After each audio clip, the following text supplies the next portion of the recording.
ఎంతో సాఫ్ట్గా నోట్లో పెడితే కరిగిపోయే గులాబ్ జాము ఇప్పుడు ఇంట్లోనే మనం చాలా ఈజీగా అయితే చేసేసుకోవచ్చు. ఏవైనా అకేషన్లు అవని, బర్త్డే అవని, మ్యారేజ్ డేలు అవని తప్పకుండా గులాబ్ జామ్ అయితే చేసుకుంటాం కదా. మీరు తప్పకుండా ట్రై చేయండి. గులాబ్ జామ్ అయితే ప్యాకెట్ నేను ఎంటీఆర్ అయితే తీసుకుంటానండి ఎప్పుడూను. అదైతే చాలా పర్ఫెక్ట్గా వస్తుంది.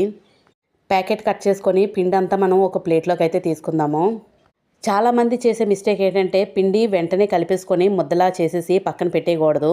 మనం ముందుగా తయారు చేసుకోవాల్సింది సిరప్ అండి.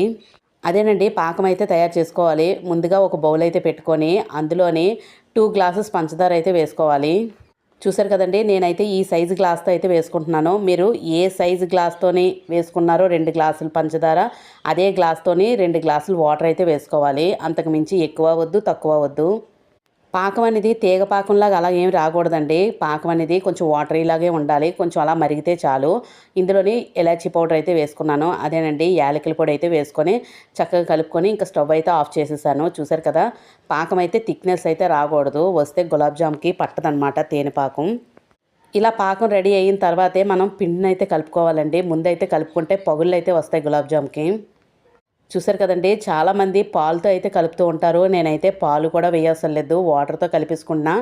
ఉండలు అనేవి అస్సలు పగులు రాకుండా చాలా బాగా సాఫ్ట్గా అయితే వస్తాయండి. చూసారు కదా, వాటర్ అనేది చాలా తక్కువ అయితే వేసుకోండి. ఎందుకంటే మనం గులాబ్ జామ్ అనేది వేరే ప్యాకెట్ ఉంటే పర్వాలేదు, మళ్ళీ పిండి వేయొచ్చు. ఏమాత్రం మెత్తబడినా కూడా కొంచెం ప్రాబ్లం అవుతుంది కదా ఉండడానికి. మీరు తక్కువ వాటర్ అయితేనే వేసుకోండి. అలా వేసుకుంటూ అడ్జస్ట్ చేసుకుంటూ ముద్ద అయితే తయారు చేసుకోండి. ఫైనల్గా మనం చేసుకునేది ముద్ద కొంచెం అంటుకున్నట్టుగా రావాలండి. ఏమాత్రం గట్టిగా కలుపుకుంటే మనకి గులాబ్ జామ్ కూడా చాలా గట్టిగా వచ్చేస్తుంది. చూసారు కదా, అలా అంటుకుంటుంది కదా, అయ్యో ఆరదు అని చాలామంది అనుకుంటూ ఉంటారు. ఏం కాదండి, మనం కలుపుతున్న కొద్దీ వాటర్ అనేది చూసారు కదా ఎంత చక్కగా ఇంకిపోయి ఎంత సాఫ్ట్గా కనిపిస్తుందో. మీకు ఇలాగైతేనే గులాబ్ జామ్ అనేది పర్ఫెక్ట్గా పగులు లేకుండా చక్కగా సాఫ్ట్గా అయితే వస్తుంది. చూసారు కదా, ఇంకా ఫైనల్గా ఉండలు అయితే చేసేసుకుంటున్నాను. ఉండలు చేసేటప్పుడు కూడా వాటికి ఎక్కువ ప్రెజర్ అయితే ఇవ్వకూడదండి. ప్రెజర్ ఇవ్వకుండా చాలా సాఫ్ట్గా అయితే ఉండలు చేసుకోవాలి. ఉండలు చేసుకునే ముందు మనం ఆయిల్ కూడా ముందుగానే పెట్టేసుకుందామండి. వేడిగా ఇవ్వగానే మనం ఉండలు వెంటనే వేసేయడానికి కూడా అవుతుంది.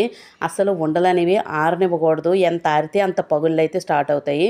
అందుకని నేను ఆయిల్ అయితే రెడీ చేసేసుకున్నాను. ఇంకా ఫాస్ట్గా ఉండలు కూడా చేసేసుకుంటున్నాను.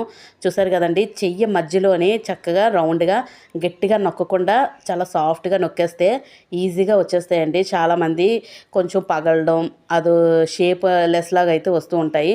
అలా కాకుండా రౌండ్గా పర్ఫెక్ట్గా రావాలంటే ఇలా ట్రై చేయండి. అరచేతి మధ్యలో అయితే వేసుకోండి. చూసారు కదా, ఇంకా ఆయిల్ అయితే వేడెక్కింది. ఒక్కొక్కటి వేసేసుకుంటున్నాను. మనకి ఆయిల్ కానీ తుల్లుతుంది అని భయపడిన వాళ్ళు ఒక టిప్ అయితే పాటించండి. ఇక్కడ మనం దేవుతాం కదండి, ఇందులోని వేసుకొని అందులోకి డ్రాప్ చేస్తే మనకు ఆయిల్ అనేది ఎక్కడా తుల్లదు. లేదంటే ఆయిల్ తుల్లుతుందని చాలామంది భయపడుతూ ఉంటారు కదా. అందువల్ల ఈ టిప్ అయితే ఫాలో అవ్వండి. చూడండి, మరీ ఎక్కువ గోల్డెన్ బ్రౌన్ లాగా అయితే వచ్చేయకూడదు. ఓ మాదిరిగా వస్తే సరిపోతుందండి. మరీ ఎక్కువ వచ్చేసినా కూడా మాడిపోయిన రంగులాగా అయితే కనబడుతుంది అనమాట మనకి సిరప్లో వేసిన తర్వాత. అందువల్ల ఓ మాదిరి కలర్లో అయితే వచ్చినంత వరకు వేయించుకొని చక్కగా సిరప్లో అయితే వేసేసుకోవడమే. చూసారు కదండి ఎంత కలర్ఫుల్గా కనిపిస్తున్నాయో. ఎక్కడ పగుళ్ళు కూడా అస్సలు రాలేదు. చాలా నీట్గా అయితే వచ్చింది గులాబ్ జామ్ అనేది. మీరు కూడా తప్పకుండా ట్రై చేయండి. మంచిగా టేస్ట్ చేయండి. ఏదైనా అకేషన్ వచ్చినప్పుడు మనకి ఏదైనా స్వీట్ చేసుకోవాలి ఫాస్ట్గా అన్నప్పుడు చాలా ఈజీగా చేసేసుకోవచ్చండి. చాలా ఫాస్ట్గా అయితే అయిపోతుంది. మీరు కూడా ఈ రెసిపీని తప్పకుండా ట్రై చేసి కామెంట్ సెక్షన్లో అయితే పెట్టండి మీకు ఎలాగొచ్చిందో ఈ రెసిపీ అనేది. చూసారు కదా, ఇంకా ఫైనల్గా యమ్మీ గులాబ్ జామ్ అయితే రెడీ అయిపోయింది.